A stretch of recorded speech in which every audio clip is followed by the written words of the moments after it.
See it locked in actually as Tarek still staying on the cold side. Toys picking up Tarek for his team. Little Balls goes for the safe support jungler Maokai, looking to really set up the ganks instead of getting for himself or his lanes. I don't actually like these picks here from TPA going Maokai Tarek. I would have really liked to see something like Nocturne Leona or Shyvana, something like that. You know, Shyvana Orianna, an amazing combo as well to open up, because they already know they're against a crazy fearsome backline with Yorick Cog. Now maybe they're trying to like withstand Yorick Clone plus Cogma damage output with Maokai, and it can make sense, right? If you have, you know, Tarek up there with the Shadow Aura, 30 armor to nearby teammates, Maokai's Vengeful Maelstrom minus 20% damage as long as you're standing in the area, Orianna's Ball grants a shield and bonus armor MR, so maybe they're trying to just like tank through the Yorick ultimate and tank through Cogma, but that means they've got to really be able to sit there in a group and not worry about the rest of that damage output. That's worrisome, because who's going to be able to damage on the backline here for TPA instead of going for something assassin-based? So it's a little bit risky, but you know, we'll see what happens here. M5, only their support left to pick, and they've grabbed Zilean you know, really early on, and that's without a hyper-scaling and a hyper-carry top laner. Yeah, I feel like TPA is really building for the team fights here. Every one of those champions that they have is going to be able to assist in that team fight. The Shatter, the Command Shockwave, as well as Little Ball's ult, so that's going to be huge for them. Alex Yeesh going for that Zilean once again. We did see him play this in the tournament. This is really also a protect the cog. They can get him in and out, or, well, start with Genja on the initiation, depending on who they choose as well, or Gosu. We'll have to see. You got Vayne being picked out, as well as Mistake holding on that top laner right now. He will be going on to Tarek, but he's going to be choosing out that Nidalee. And yeah, there is that support Zyra here. So this is really, it's really, really crazy, because you've actually got both team comps going protect the carry. You've got Type A Assassins, you've got Stanley on Nidalee. It's a heal and an attack speed buff. Tarek, a decent enough front line. Maokai, a front line. Orianna able to provide shield and durability. And it's just like, guys, let's all just put our cards, let's put our eggs in a BB's basket. Let's give him a nice big backpack. Let's ride in that and hope he can carry us to victory. Because this is really just a team that says, good luck, BB, we're relying on you. And it's really kind of the same thing here for M5 BenQ, because they didn't go for like, and normally when we see Zilean from Alex Yeesh, it's because they have Jax or they have Olaf on that lineup, where, you know, yeah, they've got Genja in the back line being awesome as that carry, but they've got a big frontline tank, you know, running in with bonus movement speed, running in with that revive, and just chopping someone to bits. They don't have that. That Udyr's going to be useful, he's going to be disruptive, but it's jungle Udyr. He's not going to have crazy farm and be a super beast. And it's Yorick. We saw Yorick last time, did not need help to be tanky. He just went Guardian Angel, went Trinity Force, was beefy in the front line, didn't require anything special. They don't have reckless aggressors here on M5. They've got just a front line that says don't walk past us, and Kog'Maw in the background killing people. And if he does go down and die, they do have Zilean to revive him. So both these teams going a little bit light on damage and saying, okay, BB, okay, Genja, it's on you. Not that I'm, you know, I don't know very much for Stanley's top Nidalee play, but I feel like they've forced themselves into a composition that wants to use everything from their champions. And if they don't get that right on Taipei's side, you know, if Nidalee can't get in there, yeah, she's going to want to be able to throw heals on Vayne, get that attack speed up, get other things happening, get that shield. So I think if those don't correlate for them within this matchup, they're going to find themselves coming up short. A lot of their initiations last game on Moscow 5 that was 100% ready, that Stand United Requiem attack bottom was an amazing engage by Type A Assassins and would have taken 99% of any professional player off guard. But Moscow 5 on their game is ready for these little things that Type A Assassins is going to have to do to really get their composition to come to fruition.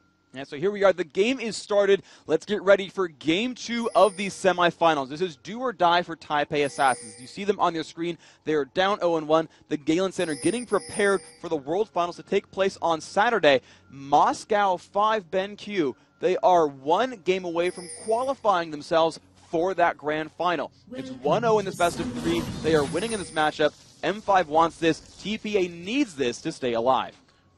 Getting that sapling pull. There's going to be a little bit of an invasion here as they saw Darien leaving the bush. They're being very quick on this as well. They have given up the fact that they are now in the jungle. And we're going to see a rotation here that top side. Moscow 5 is going to start going after the other blue as well.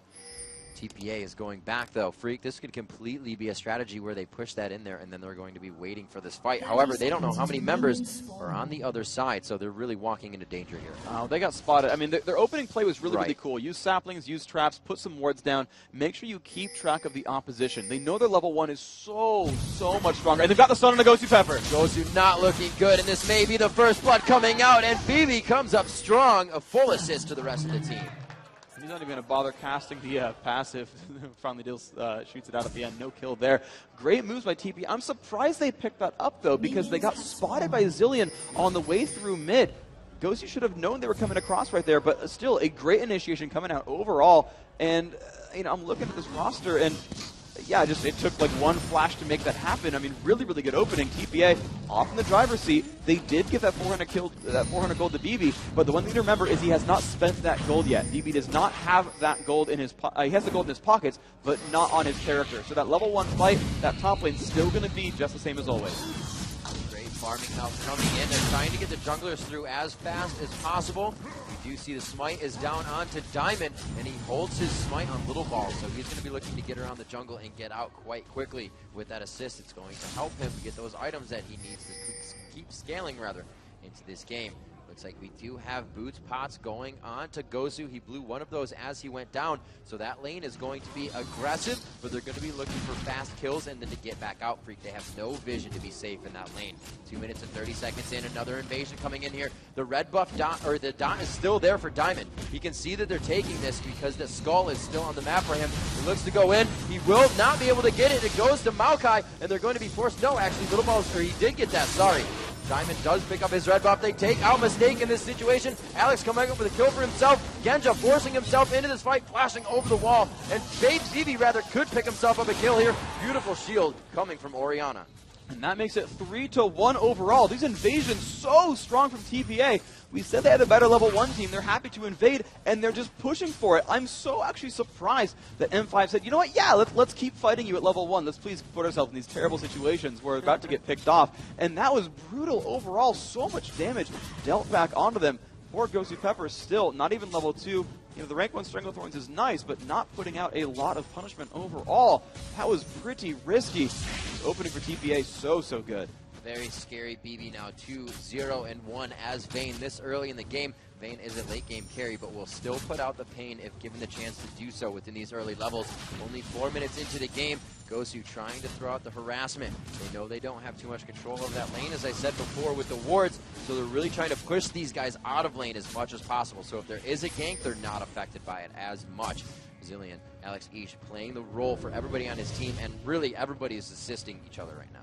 The one thing that M5 needs to do right here is to realize that BB has still not gotten back to lane to buy any items. So despite all these kills, despite everything, at this second, he's on equal footing to Genja. Those, I guess I'd call it the top lane, those dual lanes there are identical right now as far as power is concerned. There's a little bit of experience in the lead, but that's about it. The golden items, it's a wash right there. And so M5 needs to hold them in lane as long as possible and keep Vayne from buying. The second she buys, she's dominant in lane. These are where the words would come into play. Gosu could find himself out, but he calls the time in his head and says he feels right for Little Balls. We've seen him around the jungle. I'm going to time this seedling and throw it in the bush. Really throwing Little Balls off there, but he still has a chance to come around the backside. You can see the cautious play. Mistake a little too aggressive there and really telegraphs this one in. No chance for an attack on that. They can perfectly zone this lane. You look at the minion wave, and actually, it's now actually bigger on TPA's side, so it will push to the turret, and so M5 can kind of sit on their heels and wait. They won't lose too many minions if they just simply wait in the background and let it push to their turret. Because the wave is so much larger on the other side, you're not expecting to have your minions really pick off too much in that wave, and they'll be pretty safe overall. Alex Ish getting a little harassment done to him, but Diamond procs perfectly there as he makes his way through the jungle. That's really not what TPA needs. A huge attack onto BB up top. He pushes back Genja. Great mechanics to really push out the damage that's going to be coming at him in the fight. Stanley putting Gresham down bottom here. 3-1 in this matchup. And gold, like I said, going to Vayne. But Freak mentioned she has not fought yet, so the aggression in the lane can really be thwarted if Diamond finds himself top at the right time. A lot of mana being used here by Alex Ish. He's going to be thrown in, but Diamond's there once again. The 3v2 situation, rather. Alex not in a good position, not level 6, and he will go down. Diamond cannot assist. And that is, again, them putting the pressure on over and over and over again. And this is really, really good. Little Balls with so much crowd control. And the beautiful thing was they pulled Mistake down to support mid once they sent BB to go back and recall and buy items. That Mistake says, you know what? I don't have too much money. I don't need to buy just yet. It's not that big of a deal. It's only 400 gold. While you go buy BB, I'm going to go support someone else on the map. Let's put a gank together. Let's go ahead and make this happen. Let's make that fight go down. And look at that, a beautiful start. Oh, wow. They get Genjo right out. They are able to take him down. Mistake, picking himself up a kill. BB kind of focusing back there. They may be able to get another kill. They forced a flash on Gosu.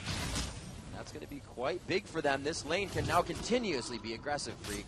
The mechanic there for TPA was really, really strong. After that first kill, notice that Mistake walked forward and made sure he pulled turret aggro. As soon as a turret hits a champion, it will stay on that champion until he leaves range, no matter what. No matter if someone swings at you, no matter whatever happens, until that guy dies or leaves range, it will stay on Mistake. And so he sat there and said, yes, hit me, hit me, hit me.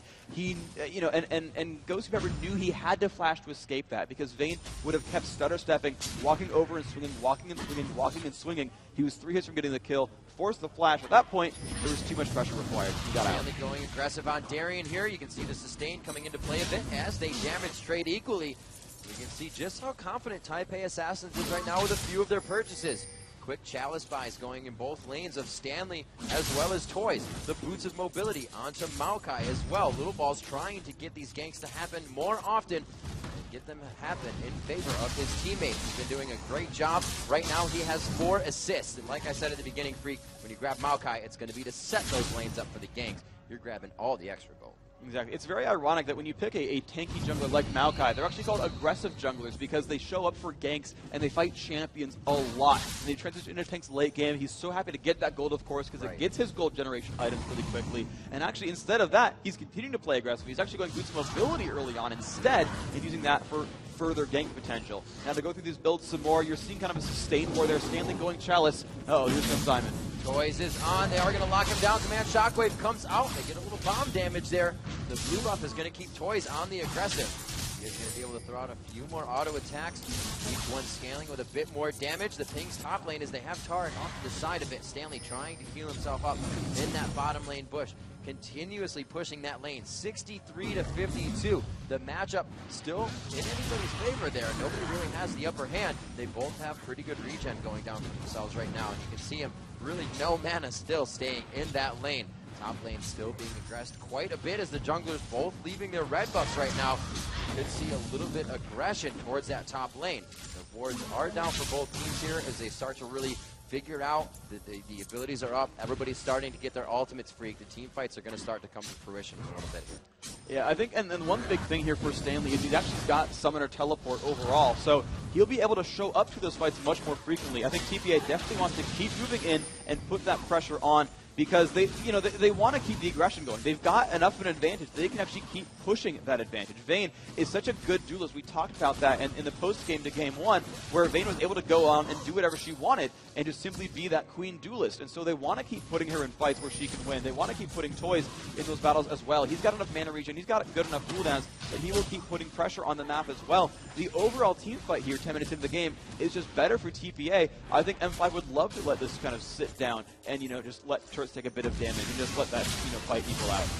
He's in a dangerous spot. He throws down the chrono shift. They're still attacking, and they allow him to go down. But there's a little bit of crowd control here still. Can they go for it? And they will. Drop him a second time with that Ignite on. Diamond trying to go for the kill, but Little Boss flashes out perfectly on top of the ward. The teleport comes in from Stanley, and it looks like they may continue to dive. The flash is forced out. So many summoner spells used in that fight coming into 10 minutes in the game, but TPA grabbing an upper hand there. And they're going to keep that pressure on, that Summon Teleport being used, forcing the flash away from Diamond, and that severely limits Diamond's opening potentials. Look at who he could gank.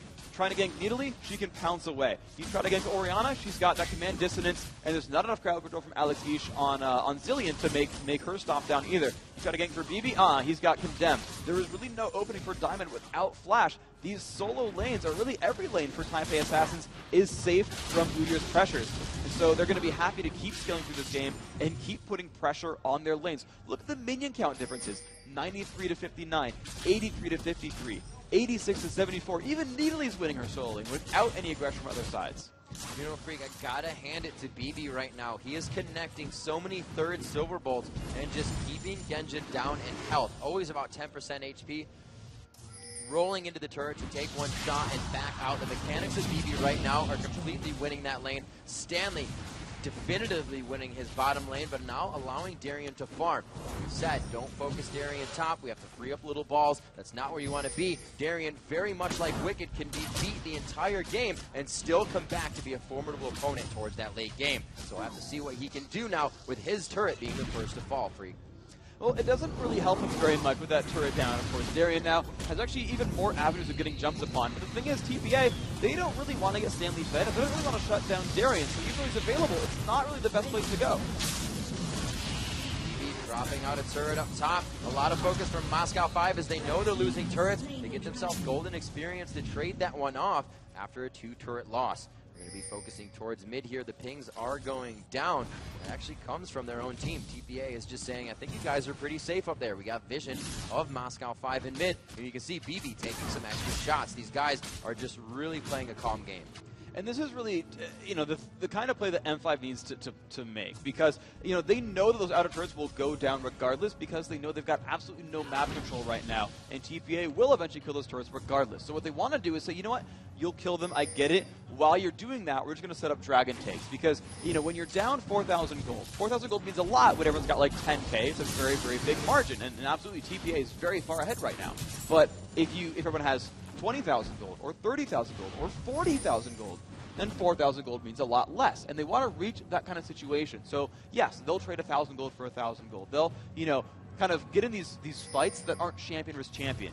They're going for a dragon, the other team goes for a turret. They're going to farm some of the other team farms some. They're going to try to trade those sort of move advantages and just kind of let the game push on forward. They're going to try to buy, some time and push themselves through this matchup, because they've still got a pretty much impossible to kill Kog'Maw. There are no assassins really here on Type A Assassins.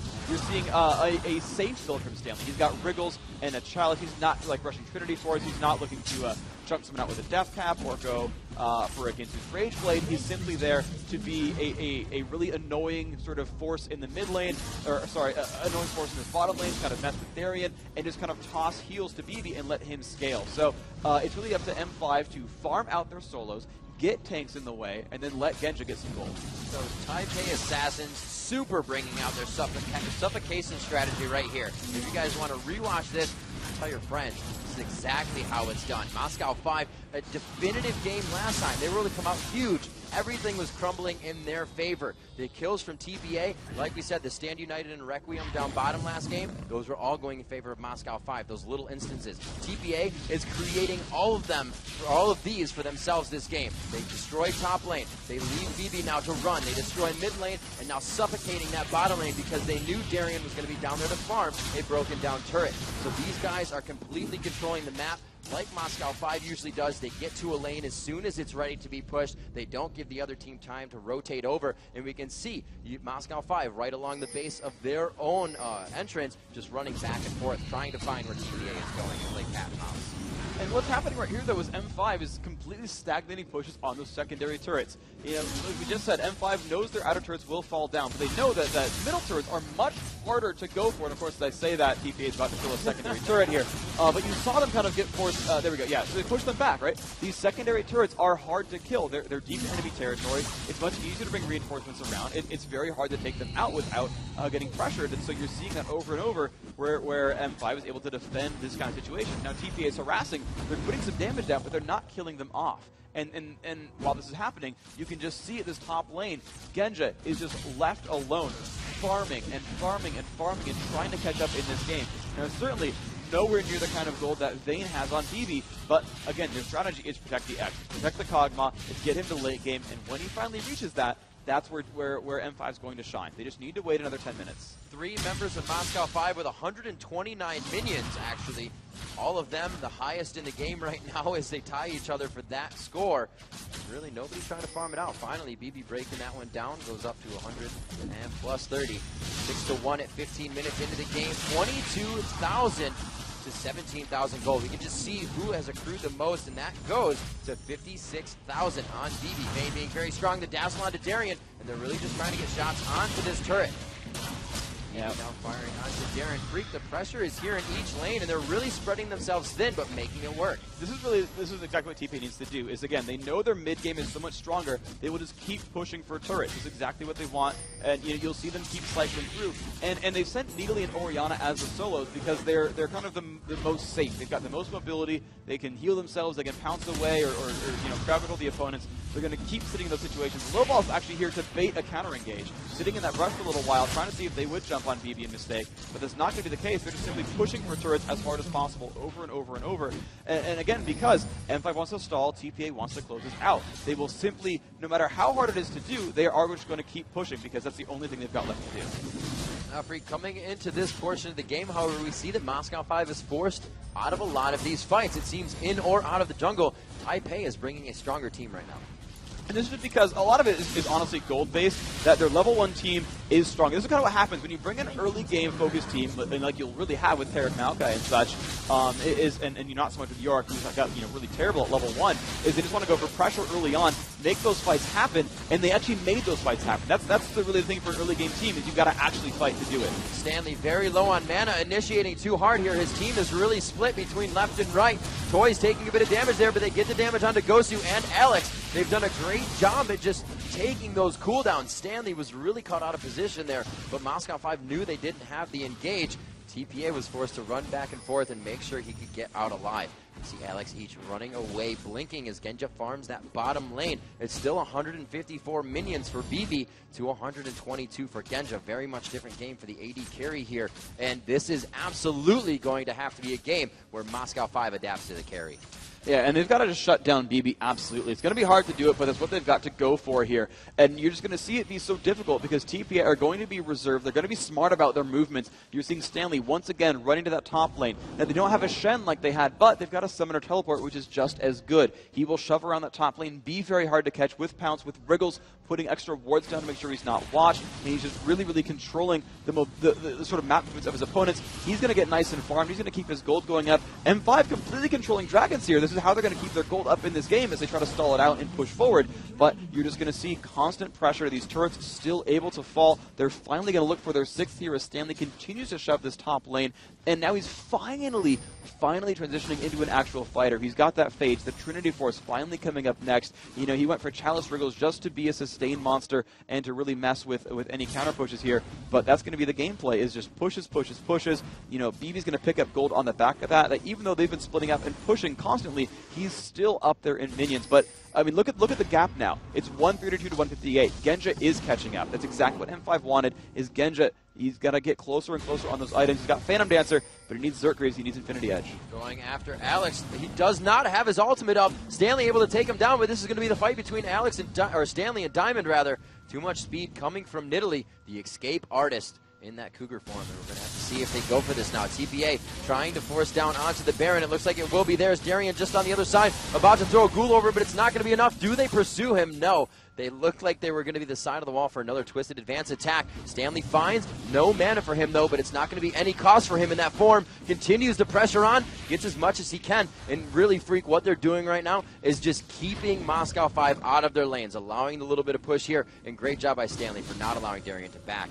And this is one of the most difficult things to do, is to actually close a game out. They know there is a team that's trying to stall. They know Genja is just trying to get gold, and they're tooth and nail defending their secondary turrets because they know as turrets fall, TPA will still scale ahead.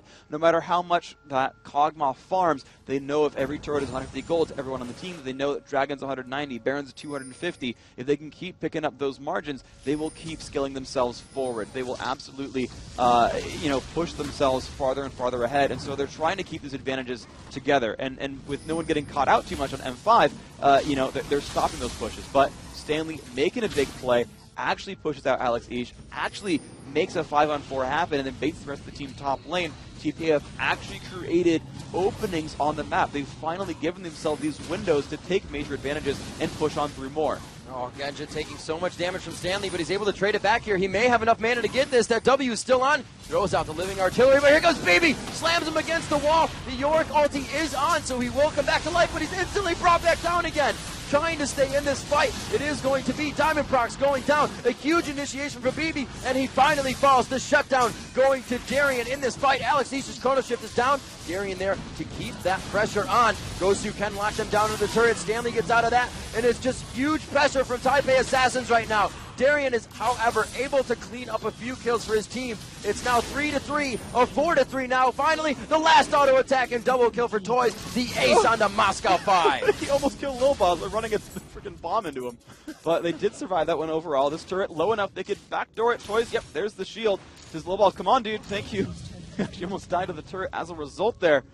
TPA, flawless team fights. And actually, M5, they did almost pull that one back. Gensha got caught out. He took a lot of damage, but they kind of collapsed into that fight really, really well. They nearly turned that one around, but that fight was really carried on the back of the gigantic gold lead that Taipei Assassins built for themselves. M5's power is always team fights. Let's watch that last fight with player audio.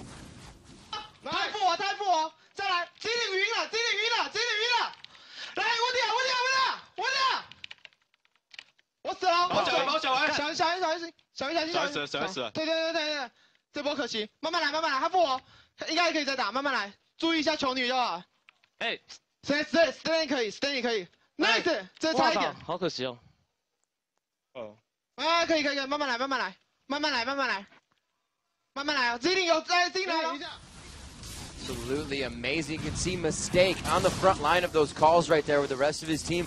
Once it got a little hectic, but Mistake took right back over. We see Alex doing that for Moscow 5 in these fights. Yeah, you're seeing that, both these teams, and you can see just how good they are at team fighting, is they have that one caller who's making the play, saying, here's what we're focusing, here's how we're moving, this is the focus here.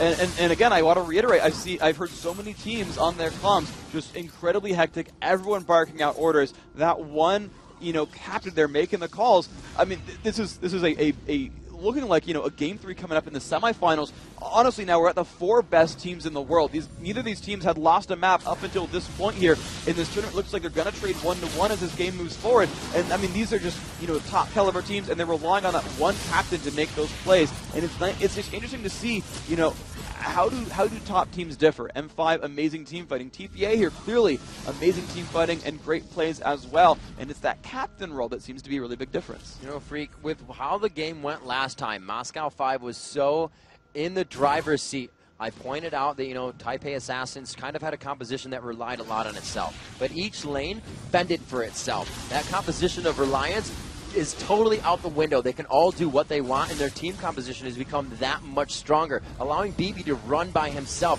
He can pretty much 1v3 any situation against this team. There's not enough crowd control to just lock him down. Those dodges of him and his mechanics this game have been paying dividends for his team. Right now, 3-1 and 4, 5-0 and 5 coming in from Toys in mid. Toys another key to victory. Get him fed and play around his game and strategy, and it's just been huge for these guys. And whenever Stanley gets in trouble, we saw him going into that last fight really tanky enough to take on the cooldowns for the fight. TPA has just turned this one into their favor, now dictating these fights and on the front step of Moscow 5 space. Looks like they're going to back off here. Dragon should be coming up quite soon. That was about 17 minutes that it went down. 12-4 here. They are in an 8,000 gold lead right now for Taipei Assassins. The good thing here for TPA is that they've got 2 healers on the roster. They've got Tarek and Needly, both of whom will keep the health bars sustained from that team. You've got 3 points in the heal of Tarek. You've got, I'm going to guess 5. You have 5 points in the heal for Needly as well. So they've got a decent amount of sustain here, plus the Chalice there on Needly, giving her some nice mana regeneration. I mean, this roster is about sieging. And when you consider one of the biggest long-range nukes is going to be Time Bomb, it's very easy for Toys and Oriana to shield that damage output as well. Honestly, TPA, as long as they've got the mana for it, are going to be near immune to long-range harass. And that's really the only tool M5 has. Because what M5 needs to do is try to swipe out minion waves, which will be very difficult. They don't have a Nivea or Karthus or Caitlyn or things like that that'll sweep waves out really, really easily. So they're really relying on kind of getting into the fight, taking a bit of flack as they do it, and trying to harass back TPA. But as Taipei Assassins heals themselves back up, they're just going to put themselves over and over again in these long-range sort of siege situations where they're just at odds, and they're going to take some damage, and they're going to hope to heal it back. Stanley now with the Golem buff is a huge deal here. He's going to have a lot more presence in those fights. So Darian, forced to build a little bit differently in this game. We saw him go straight Triforce into that Guardian Angel. Now really not building himself tank either. Where are they going to find that front line for themselves to come from, Freak? Stanley is getting quite tanky, and they're really able to just come into these fights a lot stronger. And the difficulty here is that, they're going to hopefully rely on Diamond to be a tank, but, with him going Manamune into a Trinity Force here, they don't have that front line. You heard Dan talk about the fact that the team needed a Frozen Heart, and Randall's Omen was in that mix as well onto Olaf in WE versus CLG. They need, very directly, a Frozen Heart in this matchup. They need that to help shut down BB on Vayne. No one else, except for Toys, is a gigantic damage threat. Stanley, very utility-based. He added a Spirit Visage there just to be a bigger tank. He's got Mercury Treads overall. He's honestly just a mobile, low cooldown tank, trying to be as disruptive as possible and toss heals onto his team. It looks like he may be able to get out of this one as he just gets into that bush. That passive going to give him some movement speed, and you can see him turning around, knowing the aggression. TPA now going on to the Baron. It looks like they will be able to grab this one down. Will be nice for them. They wait on it, though. If they can get some damage, it will stop the Baron from healing. They keep that tick in. They're just waiting for them to come out. They're really baiting this fight out. They know that M5 is too spread out. Coming in from the side, it's going to be Diamond. He tries to steal it on Udyr, and he's not going to make it out alive. BB takes him down 13-4. A huge push by TPA coming up. And that was really smart how they played that one out, because they kept trying to bait Diamond into flash over the wall. They did not want to risk that smite. You saw, again, with the WE-CLG match, where they had control over Baron, they knew they'd probably get it, but Snoopy was afraid of getting out-smited. And they went, okay, we'll push it. Okay, hold on. All right, now Kog'Maw got vision. Okay, but wards are swept. Okay, go back in. And they bursted it down at the last second. You saw Diamond's flash come in after Baron was killed, because they just psyched him out enough to get full control. Freak. Oh my god, coming in so big. Genja, Chrono Shift down, but they continue to fight him. Genja will come back up, but he's going to be obliterated once more. No, he makes it out towards the top side. We do see that Darien falls. Genja forced away from and then back towards his turret. A double kill coming in. Huge game for BB here as he comes in to finish off this one with his team, focusing down onto Diamond, but it should be the inhibitor. They're going to gain some huge ground here as they turn Moscow 5's base into shambles. Moscow 5 not exactly flustered, but I think this is the first time we have seen them not be able to answer his strategy. The suffocation from Taipei Assassins just too much. Huge damage coming from that Orianna Shockwave, but she is forced to bring it back. No, yes, coming out huge. Toys just back down to his team, and it's going to be that first Nexus turret, the second Nexus turret, the Nexus now, game 3, Moscow 5 forced to defend on the fountain, and it's going to be a huge matchup. Your first semifinal match going into a best of 3 between Taipei and Moscow 5. And what a match that was from second number 1 TPA coming out with the strategies, jumping in and invading onto the jungle. You saw them kind of run in there, put a ward down, really put down traps and saplings, make sure there was no counterattack from M5. And again, that level 1 team so strong. They said, okay, you're not starting blue. We know you can't start blue because we warded it out and made sure you weren't there. Cool. We're going to go back to our own golem buff. Make sure Maokai has that. Make sure he's got mana to spend and make sure that we're happy here. Cool. Okay. Now let's move forward. Now we're going to invade your red. We're going to kind of suffocate that a little bit, make sure nothing was available there. Right. And they completely did. They suffocated Diamond's Udyr. Now Diamond did make a nice move. He actually stole Lizard buff that entire time. They had the awareness. They had the mobility to say, yes, okay, we can get that buff. We know where you're going because M5 the same way. They had actually warded blue themselves, and they knew just where TPA was going. But the team collapsed together. TPA spent a lot of time, 4 men strong, just jumping in there and saying, yes, we're gonna go, we're gonna invade. Those are just ours. Let's steal stuff away. That's gonna be fine. Again, they still had the other golem warded, so they knew where a lot of the movements were available. And on the back of that, Stanley, he went and sold the bottom lane, and it had Summoner teleport. So even if something went wrong, he could teleport in onto a secondary ward and make that a full 5-man push, no matter what happened. So TPA's level 1 from the get-go was controlling. They got the kill on Zyra early on, that first blood, thanks to stuns and condemn and everything else. A lot of damage available. They just kept pushing forward and forward and forward. And again, I'm surprised that M5 decided to fight them there because that level 1 team was so strong, because there was so much disruption. A level 2 Maokai just tossing out crowd control. Vayne just on the back of that, probably going to do a little bit more damage than Kog'Maw will at level 1 just for the extra mobility and just the extra moves she can make and heal at level 1 a little bit better than cleanse at level 1 overall. Just so many moves coming out, and just TPA completely capitalized on the back of that. They kept the pressure on the entire time. Yeah, a huge, and I got to give it up to BB for this game. He played each lane he was in, since he was pretty much in every lane after taking that first turret, amazingly, hitting every third bolt he could, pretty much just you could just compare it to Sivir dazzling and hitting, or Tarek dazzling and hitting the Sivir boomerang. You block out your lane so early, and they're not even able to come back whatsoever. They kept Kog'Maw under the turret. Although he's a good farmer, they just could not come back. And we have more of that coming up next. Game 3 will decide which one of these teams will compete at the World Finals on the stage right behind us. Everything is on the line, and we'll be right back with a quick few messages after this with a special interview.